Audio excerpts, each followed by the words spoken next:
ശബരിമല യാത്രക്കിടെ തീർത്ഥാടകനെ കാനനപാതയിൽ കാണാതായതായി പരാതി. തിരുവനന്തപുരം കണ്ണമ്മൂല സ്വദേശി അനിൽകുമാറിനെയാണ് കാണാതായത്.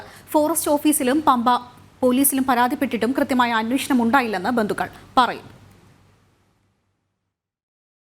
എരുമേലി വഴിയുള്ള യാത്രക്കിടെ അഴുത പുതുശ്ശേരി വനത്തിലുള്ള ഇടത്താവളത്തിൽ വെച്ച് അനിൽകുമാറിനെ കാണാതായെന്നാണ് പരാതി.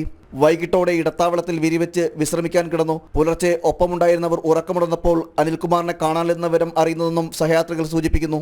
വൈകുന്നേരത്ത് 4:30 മണിയായപ്പോൾ പുതുശ്ശേരി അഴുത മല കയറി പുതുശ്ശേരി അവിടെ ഹാൾട്ട് ചെയ്തു. അവിടെ നിന്ന് അപ്പോഴേ പുള്ളിക്കാരൻ ചെറുതായിട്ടൊന്ന് ഒരു ഇതായിട്ട് നടക്കാനും ബുദ്ധിമുട്ട്, ഒരു എന്താ പറയുക, ഒരു പിച്ചുമ്പയും പറയും പോലെ ഉണ്ടായിരുന്നു.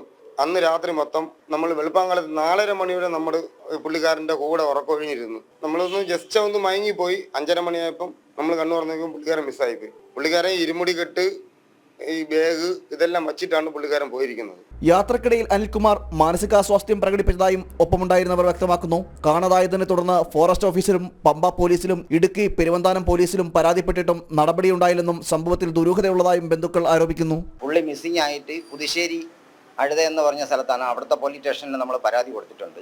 ഇതുവരെ ഒരു നടപടി വന്നിട്ടില്ല. പിന്നെ അത് കഴിഞ്ഞ് മെഡിക്കൽ കോളേജ് പോലീസ് സ്റ്റേഷനിലും പരാതി കൊടുത്തിട്ടുണ്ട്. നടപടി വന്നിട്ടില്ല. പത്രത്തിൽ ഇട്ടിട്ടുണ്ട്. പിന്നെ നമ്മൾ വാട്സപ്പിലും മറ്റെല്ലാ കാര്യങ്ങളിലും ഇട്ടിട്ടുണ്ട്. ഈ ദിവസം വരെ, ഈ നിമിഷം വരെ ഒരു മറുപടി എത്തിയിട്ടില്ല. കഴിഞ്ഞ ഞായറാഴ്ചയാണ് ശബരിമല യാത്രക്കിടെ 6 സംഘം ഇടത്താവളത്തിലെത്തുന്നത്.